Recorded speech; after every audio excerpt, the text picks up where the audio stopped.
오늘 바이블 타임의 본문은 예레미야 10장에서 13장까지의 말씀입니다.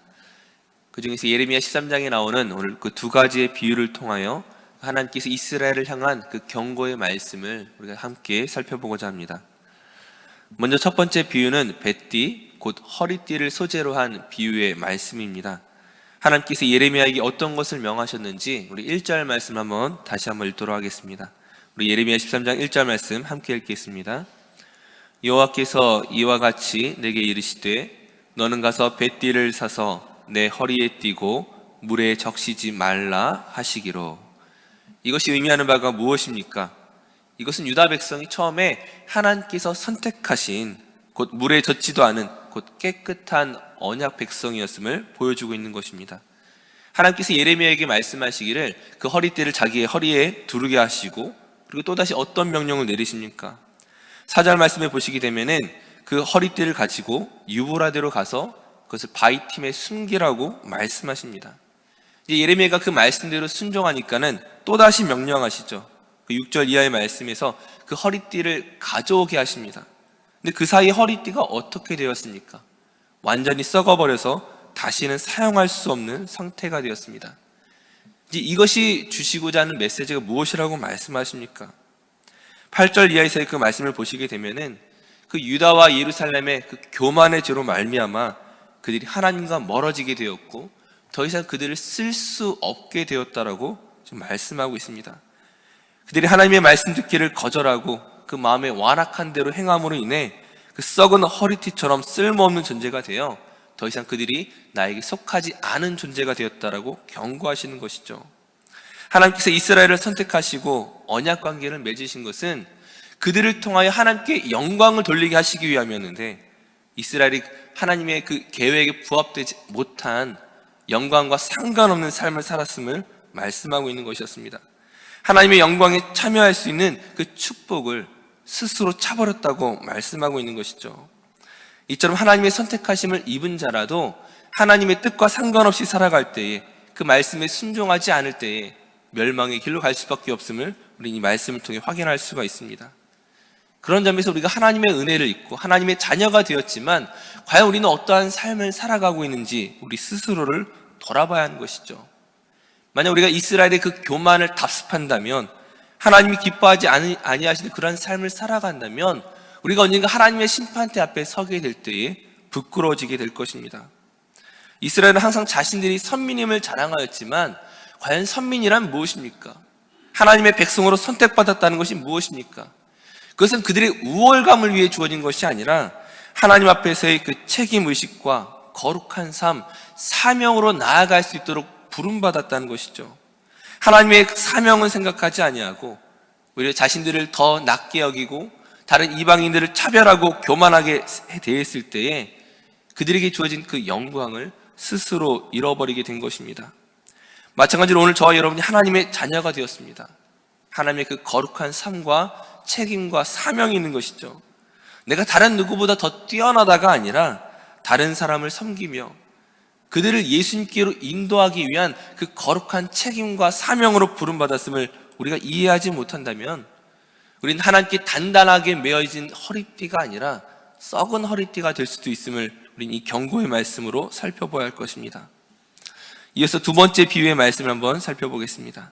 우리 본문 12절 말씀 한번 같이 읽도록 하겠습니다. 예레미야 13장 12절 말씀 함께 읽겠습니다. 그러므로 너는 이 말로 그들에게 이르기를 이스라엘의 하나님 여호와의 말씀에 모든 가죽 부대가 포도주로 차리라 하셨다 하라. 그리하면 그들이 내게 이르기를 모든 가죽 부대가 포도주로 찰 줄을 우리가 어찌할지 못하리오 하리니.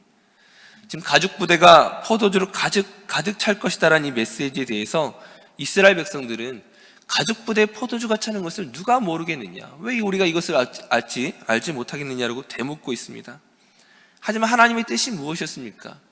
지금 근데 가죽 부대에 포도주를 찬다 이 현상에 대해서 지금 설명하고자 함이 아니라 지금 이 유다 나라 전체를 포도주로 가득 채우실 것임을, 즉 그들을 취하게 하실 것임을, 그리고 그들이 취한 것으로 인하여 그들이 어떤 멸망의 길로 갈 것인지를 보여주고나 하시는 것이었죠. 그 13절 14절 이하의 말씀이 어떤 것들을 설명하고 있습니까? 왕과 제사장, 선지자, 예루살렘, 즉 모든 주민, 어느 누구 하나 예외 없이 그들을 술에 취하게 하고 그들이 서로 부다치게 하고 아버지와 자녀 사이에, 모두와 모두 사이에 그렇게 하심으로 그들이 멸망당할 것임을, 깨어질 것임을 말씀하고 있는 것입니다. 모두가 술에 취한 것처럼 그 인사불성 상태에 빠져서 서로를 상하게 하심으로 종국에는 그들 스스로가 유다 나라를 망하게 하실 것임을 경고하고 있는 것이죠. 중요한 것은 하나님께서 이러한 일들을 행하심에 있어서 그들을 전혀 불쌍히 여기지도 아니하시고 동정하시지도 않겠다고 말씀하십니다. 인정사정 없이 그들을 멸망의 길로 인도하시겠다라고 경고하고 있는 것이죠. 이 메시지가 우리에게 주는 어떤 하나님의 뜻이 무엇입니까? 하나님의 심판은 사람을 차별하지 않습니다. 왕과 제사장과 모든 백성, 남녀노소, 신분, 고하를 막론하고 범죄한 자들은 그 죄에 대한 대가를 치르게 하시겠다는 것입니다. 어느 누구도 예외일 수가 없는 것이죠.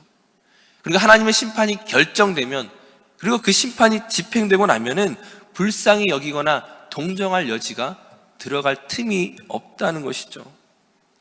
이런 점에서 우리가 어떤 말씀을 다시 한번 생각해야 되는 것입니까? 우리는 연약한 인간이기 때문에 누구나 실수할 수 있습니다. 누구나 넘어질 수 있습니다.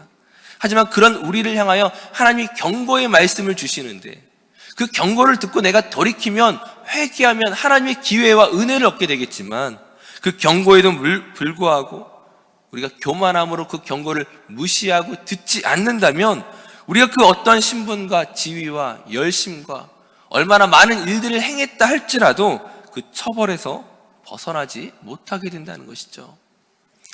최근 한국 사회는 그 육군 대장과 그 부인의 갑질 문제가 연일 뉴스를 장식하고 있습니다. 그 뉴스를 보면서 참 안타까웠던 것은, 그 지난해 당시에 그 국방장관이 이 최근 논란을 일으켰던 이 장군에게 경고했었다고 합니다. 공관병들에 대한 그 부인의 갑질이 심하다고 경고를 했음에도 불구하고 거기에 약간의 뉘우침과 약간의 반성이 있는 것처럼 보였지만은 결과적으로는 완전히 돌이키지 못했던 것이죠. 철저한 반성이 없었기에, 철저한 회개가 없었기에, 철저한 돌이킴이 없었기 때문에 결국 현역 대장 부부가 검찰 조사를 받는 초유의 불명예를 당하게 된 것이었습니다. 하지만 이러한 갑질 문화가 군대에서만 일어나는 것이겠습니까? 군대 문화에서만 존재하는 것이 아니죠. 사회 전반에 걸쳐 있는 잘못된 의식입니다. 사회의 지도층이든 혹은 그 반대의 경우이든 서로 간의 우위와 약자가 정해져 있는 상태에서 그 갑질이라고 하는 잘못된 문화가 얼마나 많이 있습니까? 하지만 중요한 것은 우리가 사회를 지적하기에 앞서서 과연 우리 자신은 과연 깨끗한가? 우리 자신은 이것으로부터 자유로운가? 다시 한번 생각해야 될 것입니다. 우리가 자유롭다는 것은 단지 사회적인 의식 수준을 이야기하는 것이 아니죠. 예수 그리스도 안에서 그분의 겸손과 그분의 섬김과 그분의 사랑을 과연 우리는 얼마나 닮아가고 있는가? 다시 한번 돌아봐야 한다는 것이죠. 빌립보서 2장 5절 이하의 말씀 우리가 잘 알고 있습니다. 그는 근본 하나님의 본체시나 하나님과 동등됨을 취할 것으로 여기지 아니하시고 오히려 자기를 비어 종의 형체를 가지사 사람들과 같이 되셨고 사람의 모양으로 나타나사 자기를 낮추시고 죽기까지 복종하셨으니 곧 십자가에 죽으심이라. 바로 예수 그리스도의 낮아지심이시죠. 이러한 예수님을 하나님께서 높이사 모든 입으로 예수를 주로 시인하는 자에게 영광을 주시겠다고 말씀하십니다. 모든 입으로 예수를 주로 시인하는 자로 말미암아 하나님께서 그 영광을 받으시겠다라고 말씀하시죠. 즉 우리가 하나님의 백성으로서, 하나님의 자녀로서, 하나님의 부르심을 입은 자로서 우리가 어디까지 낮아져야 하는 것입니까? 세상의 수준에서 그 비교의 문제가 아니라, 갑질을 하느냐 갑질을 하지 않느냐 이 정도 차원의 문제가 아니라 예수 그리스도로 닮아가 그분의 섬김을 이 세상 가운데 드러내야 할 책임이 있다는 것이죠. 겸손과 사랑으로 하나님의 사랑하심을, 그 은혜로우심을 증거해야 하는 책임이 오늘 저와 여러분에게 있는 것입니다. 매일의 삶에서 우리 자신을 이처럼 낮출 때에 이스라엘 향한 그 심판과 그 경고의 말씀이 우리에게 두려움으로 다가오는 것이 아니라 하나님의 축복이 얼마나 놀라운 것인지, 하나님의 영광에 참여하는 것이 얼마나 감사한 일인지를 우리 스스로가 경험하게 될 줄로 믿습니다. 오늘 우리에게 주어지는 삶 가운데 그 귀한 축복의 삶으로, 겸손으로, 사랑과 섬김으로 나타내는 저와 모든 성도들 되시기를 간절히 축원합니다. 기도하겠습니다.